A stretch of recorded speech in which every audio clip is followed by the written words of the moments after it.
साईं इतना दीजिए जामे कुटुंब समाए, मैं भी भूखा न रहूं साधु भी भूखा न जाए। नमस्कार, मैं हूं दिनेश कुमार। स्वागत है आपका आईएएमसी न्यूज की खास पेशकश बजट 2025 में। आज केंद्रीय वित्त मंत्री निर्मला सीतारमण ने संसद के पटल पर लगातार 8वीं बार बजट पेश किया। इस बार का बजट लगभग 50 लाख करोड़ का है। इस बार बजट के केंद्र में मिडिल क्लास, किसान, महिलाएं और युवा रहे हैं। वित्त मंत्री ने समावेशी विकास, इंफ्रास्ट्रक्चर, एमएसएमई, स्टार्टअप पर जोर दिया।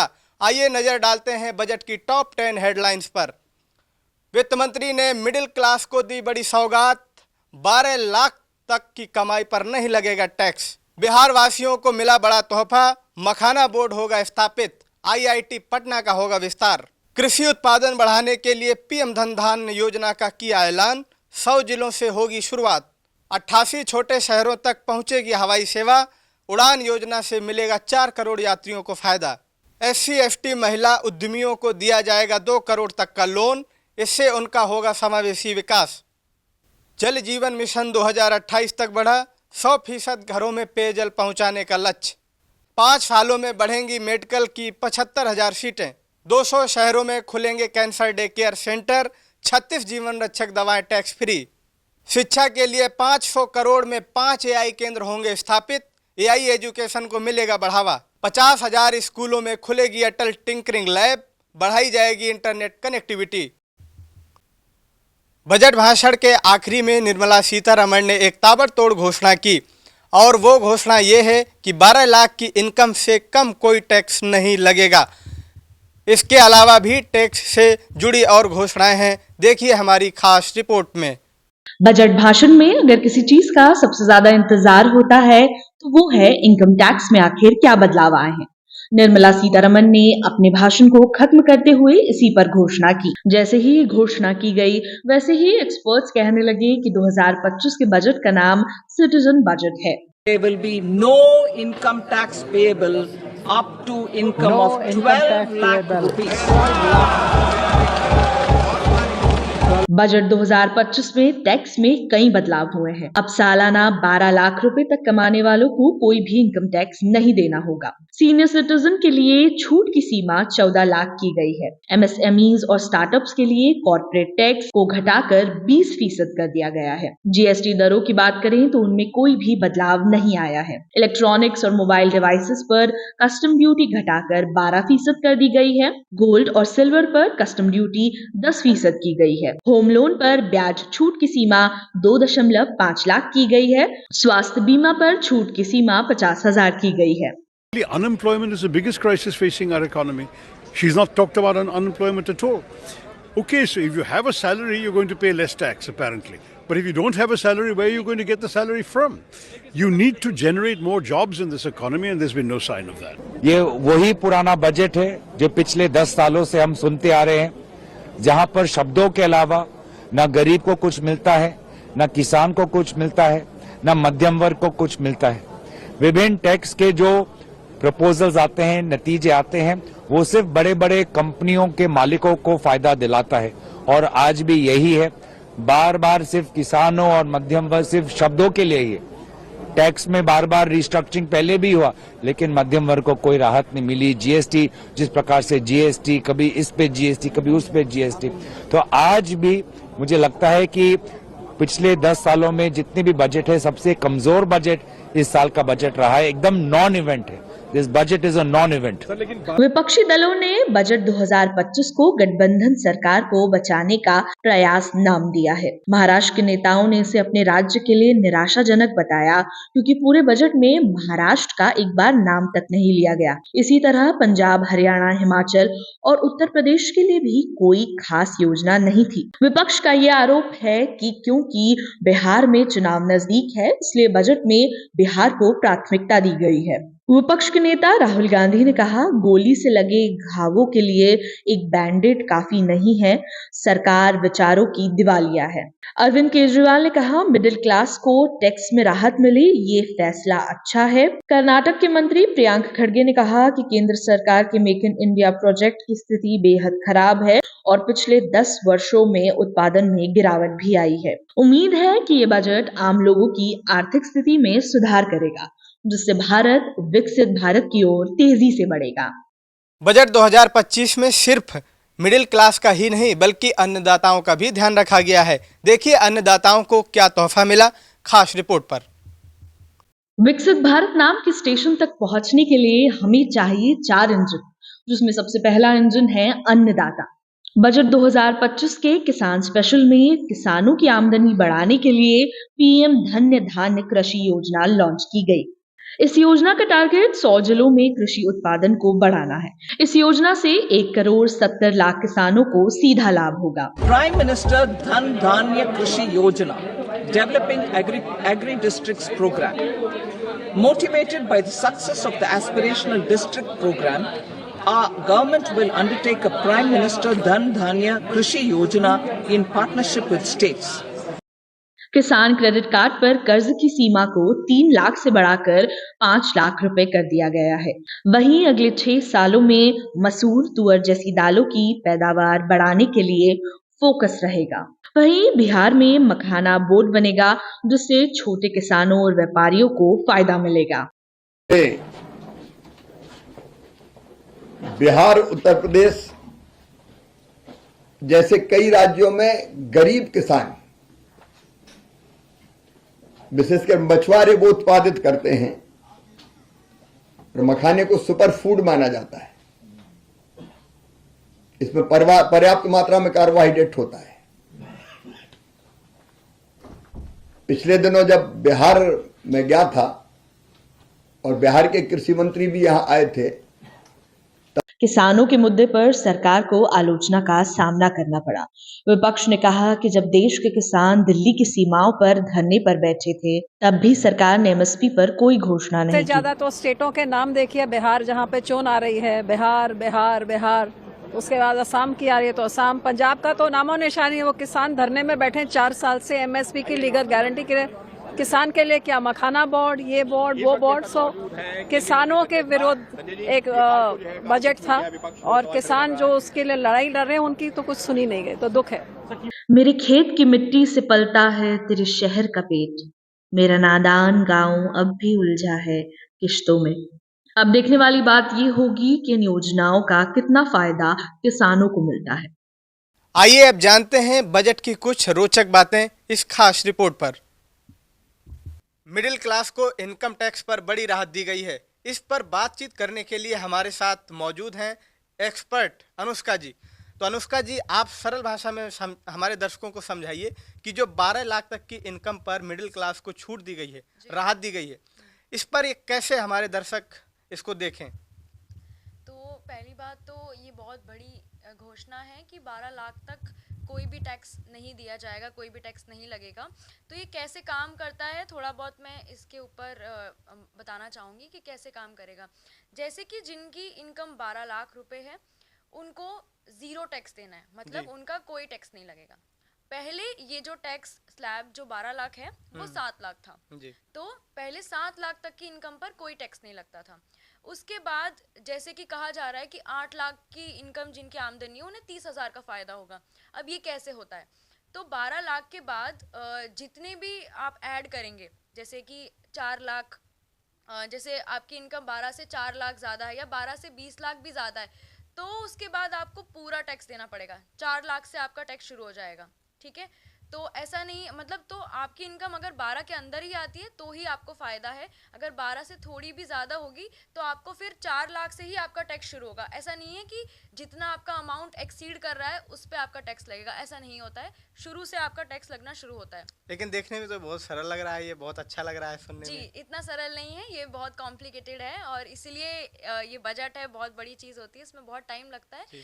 तो जैसे कि पहले जो 8 लाख है पे 30,000 का फ़ायदा कैसे होगा, तो पहले 7 लाख के ऊपर जैसे 1 लाख है तो उसके बाद उनको 30,000 रुपये पे करने पड़ते थे, ठीक है, एज अ टैक्स। तो अभी वो जो टैक्स स्लैब है वो 12 लाख तक बढ़ा दिया है, तो अब 12 लाख तक उन्हें कोई टैक्स नहीं पे करना है। तो इस तरीके से उन्हें 30,000 का फ़ायदा हुआ है। लेकिन इस बार क्या किया गया है कि जितनी भी टैक्स स्लैब हैं उसमें टैक्सेस कम किए गए हैं, तो वहाँ से डायरेक्टली जिनकी इनकम 12 लाख से भी ज़्यादा है उनको भी टैक्स में इस बार फ़ायदा है। मेरा दूसरा, अनुष्का जी, जो बजट है इस पर, इससे मार्केट पर क्या असर पड़ेगा? मार्केट पे क्या असर पड़ेगा? मार्केट पे जैसे कि ये बजट मिडिल क्लास ओरिएंटेड बता रहे हैं, ठीक है।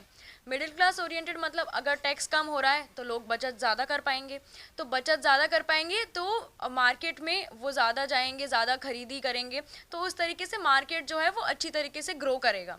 तो ये तो डायरेक्ट इम्पैक्ट दिखेगा इस बार इकॉनमी पे हमें देखने को मिल सकता है।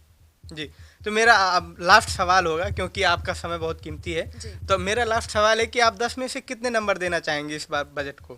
ये बहुत मुश्किल सवाल है, मगर मेरे हिसाब से बजट अच्छा है और काफ़ी पॉपुलेशन को टारगेट करते हुए बनाया गया है, तो मैं 10 में से 8 नंबर दूंगी। तो आपको बता दें कि सरकार ने इस बार के बजट में 75,000 मेडिकल कॉलेज की सीटों को बढ़ाने की भी बात कही है। वहीं बिहार के लिए भी बड़ी सौगात दी गई है इस बार, और महिलाओं, दलितों सभी का ध्यान रखा गया है इस बजट पर। ग्राउंड से ज़्यादा जानकारी दे रही हैं हमारी रिपोर्टर इतिशा। भारत की वित्त मंत्री निर्मला सीतारमण ने शनिवार को अपना 8वां बजट पेश किया।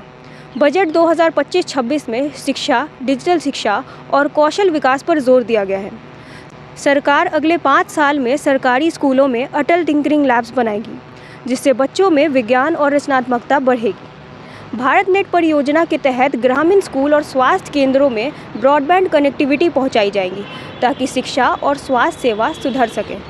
भारतीय भाषा पुस्तक योजना के तहत स्कूल और कॉलेज के लिए इंडियन लैंग्वेज में डिजिटल बुक्स उपलब्ध कराई जाएंगी। सरकार 5 नेशनल सेंटर ऑफ एक्सीलेंस खोलेंगी, जो make in India make for the world के तहत युवाओं को नए स्किल सिखाएंगे। आर्टिफिशियल इंटेलिजेंस के लिए नए शिक्षा केंद्र की स्थापना होगी, जिसमें 500 करोड़ का बजट दिया गया है। इससे AI की मदद से पढ़ाई और रिसर्च बेहतर होगी। बजट 2025-26 सरकार की शिक्षा को आधुनिक बनाने और डिजिटल एक्सेस बढ़ाने की प्रतिबद्धता दिखाता है। इसी के साथ मैं इतिशा, कैमरा पर्सन इशिता महापात्रा के साथ IMC न्यूज़ नई दिल्ली। ग्राउंड से ज़्यादा जानकारी दे रही हैं हमारी रिपोर्टर इशिता। भारत सरकार ने पर्यटन क्षेत्र को बढ़ावा देने के लिए एक विशेष योजना की घोषणा की है। इसमें वीज़ा छूट, होम स्टे ऋण और मेडिकल टूरिज्म शामिल है। सरकार 50 प्रमुख पर्यटन स्थलों को विकसित करने के लिए राज्य के साथ सहयोग करने की योजना बना रही है। इसके अलावा मुद्रा ऋण होम स्टे को बढ़ावा देने के लिए उपलब्ध होंगे। हील इन इंडिया के तहत सरकार मेडिकल टूरिज्म को बढ़ावा देने के लिए निजी क्षेत्र का खिलाड़ियों के साथ सहयोग करेगी। ये योजना भारत को एक प्रमुख मेडिकल टूरिज्म हब और अंतर्राष्ट्रीय यात्रियों के लिए एक पसंदीदा गंतव्य बनाने के लिए डिज़ाइन की गई है। मैं इशिता महापात्रा, कैमरा पर्सन इतिशा के साथ IIMC न्यूज़ नई दिल्ली। इस बार के बजट में मिडिल क्लास को बड़ी राहत दी गई है। 12 लाख तक की इनकम पर अब कोई टैक्स नहीं लगेगा। पहले ये सीमा 7 लाख थी, अब इसको बढ़ाकर 12 लाख कर दिया गया है। आम जन की इस पर क्या राय है, आइए जानते हैं रिपोर्टर धर्मेंद्र के साथ। क्या नाम है सर आपका? मेरा नाम संजीत है। क्या राय है आपकी? बजट प्रधानमंत्री कह रहे हैं ये 140 करोड़ युवाओं का महत्वाकांक्षा का बजट है या जनता का महत्वाकांक्षा का? Bihar is not for beginners. Bihar में पहले भी रोड की चोरी, पुल की चोरी, यहाँ तक कि तालाब का पूरा तालाब चोरी हुए देखा गया है। इस बार तो हम कह सकते हैं कि बिहार बजट की चोरी हो गई है। अच्छा, बिहार का नाम ही चारों तरफ लिया गया है और अदर का तो नाम भी नहीं लिया गया, फिर भी आप कह रहे हैं बिहार का चोरी हो गया। क्या चोरी हो गया? बिहार ने बजट चुरा लिया पूरा। अच्छा, बिहार ने बजट चुरा लिया, मतलब ये देश का बजट नहीं है, बिहार का बजट, ये कहना चाहते हैं? ऐसा तो नहीं है। ऐसा हुआ क्यों? चुनाव है सामने इसलिए क्या? शायद ये कहीं ना कहीं सेंट्रल को बैलेंस करने की कोशिश करी गई है, वो जिस हिसाब से उनकी सहयोगी और वो साथ में जो बाकी सब पार्टी है उस चीज़ को बैलेंस करने की कोशिश की गई है। अच्छा, वैसे मिडिल क्लास को लेकर के भी काफ़ी होड़ हल्ला है। लोगों का कहना है कि इतनी बड़ी जो है तोहफा दिया गया है, 12 लाख का जो है इनकम टैक्स तक कोई टैक्स नहीं है। इस पे आपकी क्या टिप्पणी? ये देखो, हर साल की वो चीज़ें हैं, मतलब हर साल कुछ ना कुछ एक उसी चीज़ स्लैब को ऊपर नीचे एडजस्टमेंट किया जाता है। इस बार उन्होंने कुछ अलग तरीके से कोशिश करी इस चीज़ को कर। उसके अलावा उन्होंने कृषि पे भी काफ़ी इस बार मतलब फार्मर को काफ़ी मतलब करने की कोशिश करी गई है, तो उस पर भी काफ़ी सारी चीज़ें हुई है। आप कितना संतुष्ट हैं? वेल, मैं तो हूँ आउट ऑफ 10 में I'll give it 8. या श्योर, ठीक ठाक है बजट। अच्छा, आपका नाम मैम? नीतिका। तो नीतिका जी, ये बताइए महिलाओं के लिए क्या है बजट में? बजट, इस बार का बजट मेरे मतलब पर्सनल एक्सपीरियंस से बजट काफ़ी अच्छा है, क्योंकि आम जनता को सबसे ज़्यादा इसमें फ़ायदा मिला है। जो टैक्स की बात है, जो जनता 7 लाख से 10 लाख तक करने की मांग पे थी, लेकिन मोदी सरकार ने उसको 12 लाख तक कर दिया। 2 लाख का उसको एक्स्ट्रा छूट देके तो इस बजट में ये सब चीज़ें खास है और महिलाओं के लिए भी बहुत चीज़ें खास है। और सबसे मुख्य बात की ये जो निर्मला सीतारमण जी आज मधुबनी पेंटिंग की जो साड़ी पहन के आई थी बिहार की, वो कहीं ना कहीं ये संकेत दे रहा था कि बिहार का ज़्यादातर हिस्सा बिहार के लिए, बजट का ज़्यादातर हिस्सा बिहार के लिए ही है और अंत में वही साबित हुआ। और बजट में जैसे आईटी विभाग पे और डिजिटल चीज़ों पे लेके बहुत बढ़ावा दिया गया है, सुविधाएं काफ़ी बढ़ाई गई है, महिलाओं के पोषण पे लेकर के स्कीम्स बताए गए हैं अच्छे और भी चीज़ें हैं जो हम लोगों के पक्ष में है। लेकिन अगर बाकी पिछले वर्ष की अपेक्षा में देखें तो बजट में सुधार हुआ है। पिछली बार भी बजट जब आया था तो हो हल्ला यही मची थी कि बिहार को ज़्यादा फोकस किया जा रहा है, पिछले 2 बार से यही। क्या लगता है आपको, ये सत्ता को बचाने की कोशिश की जा रही है या नीतीश जी जिस तरीके से अपना रवैया दिखाते हैं, हमेशा दबाव बना के रखते हैं, इस वजह से केंद्र सरकार उनकी तरफ झुकी हुई लगती है? कहीं ना कहीं आप कह सकते हैं, कहीं ना कहीं प्रेशर तो है उनके ऊपर भी, क्योंकि कोई भी सरकार या कोई भी सत्ता सिर्फ जनता वो कहती है कि हम जनता को सर्वोपरि रख रहे हैं, लेकिन कहीं ना कहीं उनका उसमें लालूपन छुपा रहता है। अच्छा, यानी वो सत्ता को बचाने का ही, बाकी और स्टेट का नाम भी नहीं लिया गया है और हर चीज़ जो है पटना IIT का भी विस्तार की बात की गई है। आप सही कह रहे हैं, स्टेट का नाम नहीं लिया गया, लेकिन वो साड़ी जो थी वो सब चीज़ का संकेत दे चुकी थी पहले जी। जो उनको तोहफे में मिला था, पद्मश्री देवी क्या नाम तुमको मुझे याद नहीं है, पद्मश्री जो सबसे सम्मानित थी, वो जो साड़ी उनको दी हुई थी वही आज पहन के बिहार को रिप्रेजेंट करने का एक पूरा उनका जो था क्रिएचर वो हम लोग को सब दिख गया था। एक प्रकार से ये सिंबॉलिक जेस्चर है बिहार को स्पेशल दिखाने का। अच्छा, ओके। आपका नाम सर? पंकज झा। बोलिए। तो आप ये बताइए, इतनी सारी कयास लगाई जा रही है, विपक्ष भी कह रहा है ये सत्ता को बचाने की कोशिश की जा रही है, किसी भी अदर राज्य का नाम नहीं लिया गया, बिहार ही बिहार चारों तरफ। क्या लग रहा है आपको, क्यों मतलब ऐसी कयास लगाई जा रही है, आरोप? देखिए, अभी मिठाई तो है नहीं तो आपको भी खिलाएंगे। बिहारी होने का आज जो है मुझे बहुत गर्व हो रहा है। इसलिए गर्व हो रहा है क्योंकि सबसे पहले तो निर्मला सीतारमण ने जो हमारी कल्चरल वाली जो साड़ी है वो पहन करके सदन में गई और उसके बाद जो है बजट पेश की। ये हमारे लिए बहुत गर्व का जो है वो क्षण था। जब मैंने ये वीडियो देखा तो सच में जो मुझे अपना जो कल्चरल कनेक्टिविटी होती है वो मैं अपना कल्चर से कनेक्ट हो पाया, जुड़ पाया कि सच में निर्मला सीतारमण जो है आज एक अच्छा काम की है यहाँ पर। इसके साथ ही जब बजट आप देखते हैं तो बिहार को लेकर के कई सारी चीज़ें आई हैं, उनको देखना चाहिए। इस बिहार में 2-3 चीज़ें जो है मूल रूप से की गई है, जैसे कोसी का बात की गई है, मखाना का जो है ये बोर्ड जो है वहाँ पर बनाया जाएगा। तो ये अब चीज़ें क्यों नहीं होगी? इतना बड़ा हब जो है, अब देश में देखिए हर जगह मखाना खाता है, आप भी खाते होंगे, देश के हर तबका जो मखाना खाता होगा, लेकिन मखाना जहाँ से आता है वहीं पर जो है अभी तक बोर्ड नहीं बना था। तो ये दुर्भाग्य था बिहार का।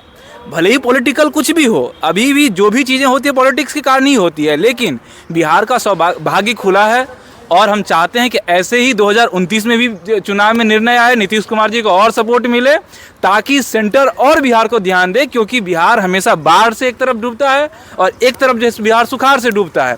ये दोनों चीज़ों बिहार में बहुत ज़रूरी है। जैसे कोसी प्रोजेक्ट जो भी आ रहा है, हम चाहते हैं कि ये हमारी केंद्र सरकार जो है बिहार के ऊपर में और ध्यान दे और बजट का जो 50% चीज़ें बिहार में ही जाए, क्योंकि बिहार बहुत अभी पिछड़ा हुआ है और कई सारे लोग बिहार के ऊपर में बहुत सारे ओछी टिप्पणी करते हैं बजट के बाद। उन्हें कहिए कि अभी 2-3 साल और बचा हुआ है, 2 साल हुआ है, पिछले साल, इस साल और 3 साल और बजट देना है और आने वाले चुनाव में भी बिहार को अच्छा जो है बजट जाएगा। ये हमारी उम्मीद है, हमारी कामना है जी। तो बिहार को लेकर के काफ़ी लोगों में बिहार के लोगों के खास करके काफ़ी उत्साह दिखा, काफ़ी खुश नज़र आ रहे हैं, लेकिन हमारे साथ कुछ और लोग भी हैं, आइए हम उनसे जानते हैं उनकी क्या राय है। क्या नाम है आपका? अभिनव झा। तो अभिनव जी, ये बताइए आपकी क्या राय है, कैसी प्रतिक्रिया? अब आप ये बताइए, ये पूरे राष्ट्र के नाम से बजट है, खाली ज़्यादा फोकस बिहार पर देकर के कैसा लगता है, कितना उचित है ये? उचित, ये तो पूरा देश का बजट है और कहीं से भी अभी बजट पे तुरंत टिप्पणी कर देना, बजट बहुत लंबा है और तुरंत रिएक्शन दे देना कि ये पूरा सिर्फ बिहार पे ही फोकस किया गया है, ये जो लोग कह रहे हैं वो गलत कह रहे हैं, क्योंकि इतनी जल्दबाजी में किसी तुरंत टिप्पणी नहीं करनी चाहिए। ये पूरा देश का बजट है और बिहार को यदि मिल ही गया तो बिहार बहुत पिछड़ा राज्य है और बहुत पलायन, बिहार के वही लोग जो आज बिहार पर ओछी टिप्पणी कर रहे हैं वही पलायन और मजदूर सप्लायर स्टेट कहा करते थे। और जब आज बिहार को बजट में मोदी सरकार से कुछ मिला है तो वही चिढ़ रहे हैं। और देखा है अपने कांग्रेस के नेता हों या कोई देश के कई बड़े पत्रकारों ने भी बिहार को लेकर ट्वीट किया है कि यह बिहार पर फोकस है, बिहार बिहार बिहार। तो ऐसा नहीं है, पूरे देश के लिए यह बजट है और आम आदमी को बड़ी राहत है टैक्स स्लैब में, 12 लाख तक के टैक्स स्लैब पर छूट है। तो ये सिर्फ तो ये नहीं है कि फिर बिहार के लोगों को ही ये टैक्स का जो स्लैब का राहत जो है वो सिर्फ बिहार के लोगों को ही मिलेगा, ये तो देश की 150 करोड़ आबादी जो लाभान्वित होगी। तो ये कहाँ से पूरा बिहार का, ये बिहार बेस्ड बजट है, तो ये देश का बजट है। और ऐसा कह देना कि ये बिहार पे बजट है, ऐसा नहीं है। ये थी बजट पर हमारी खास पेशकश। ऐसी ही खबरों को जानने के लिए बने रहिए IAMC न्यूज़ पर। नमस्कार।